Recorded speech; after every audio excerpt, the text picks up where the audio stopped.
There's no feeling more intense than starting over. If you deleted your homework the day before it was due, as I have, or if you left your wallet at home and you have to go back after spending an hour in the commute. If you won some money at the casino and then put all your winnings on red but it came up black. If you got your best shirt dry cleaned before a wedding and then immediately dropped food on it. If you won an argument with a friend and then later discovered that they just returned to their original view. Starting over is harder than starting up. If you're not ready for that, like if you've already had a bad day, then what you're about to go through might be too much. Feel free to go away and come back. I'll be here. Alright, thanks for coming with me on this trip. I'll understand if you have to take a break at any point. Just find a safe place to stop and quit the game. And don't worry, I'll save your progress, always, even your mistakes.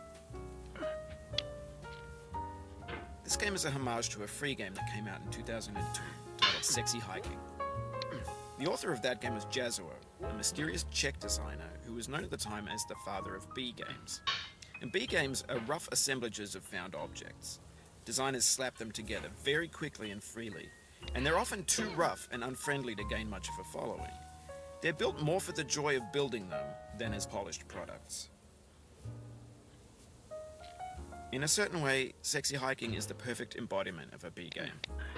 It's built almost entirely out of found and recycled parts, and it's one of the most unusual and unfriendly games of its time.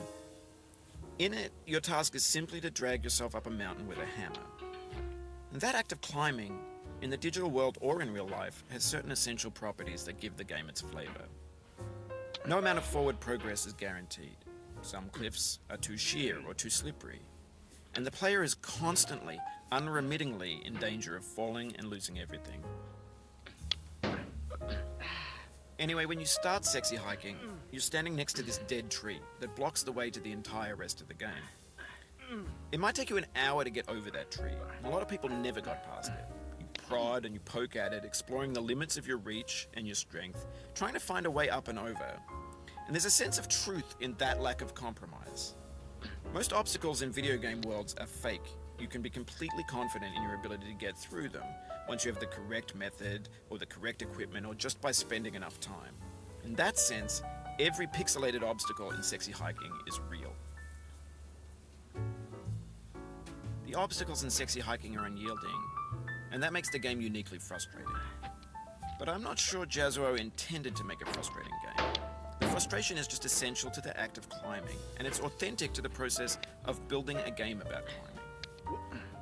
A funny thing happened to me as I was building this mountain.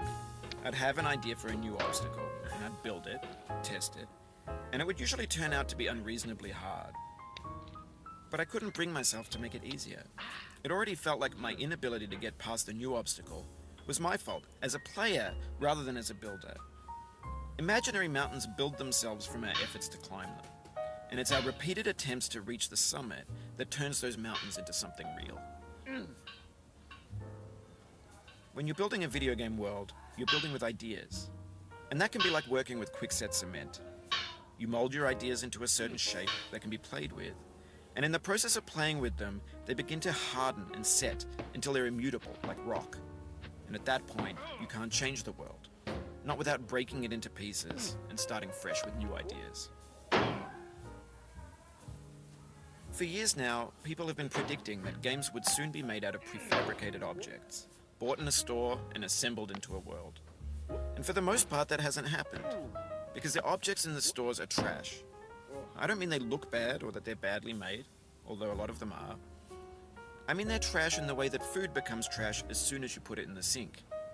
Things are made to be consumed and used in a certain context, and once the moment is gone, they transform into garbage. In the context of technology, those moments pass by in seconds. Over time, we've poured more and more refuse into this vast digital landfill that we call the internet. It now vastly outnumbers and outweighs the things that are fresh and untainted and unused. When everything around us is cultural trash, trash becomes the new medium, the lingua franca of the digital age. And you can build culture out of trash, but only trash culture. B games, B movies, B music, B philosophy. Maybe this is what digital culture is. A monstrous mountain of trash, the ash heap of creativity's fountain. A landfill with everything we ever thought of in it. Grand, infinite, and unsorted. There's 3D models of breakfast, Gen X's fanfic novels, Scan magazines, green screen Shia LaBeouf, banned snuff scenes on LiveLeak.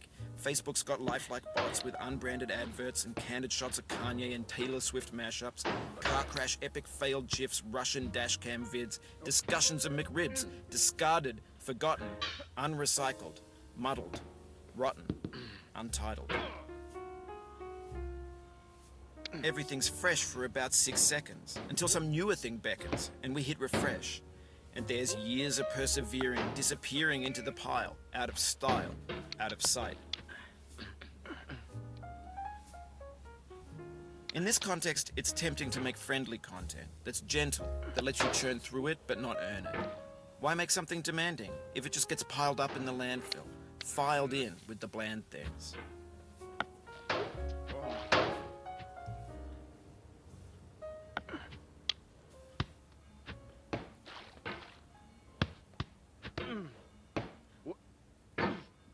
Oh, you just lost a lot of progress. That's a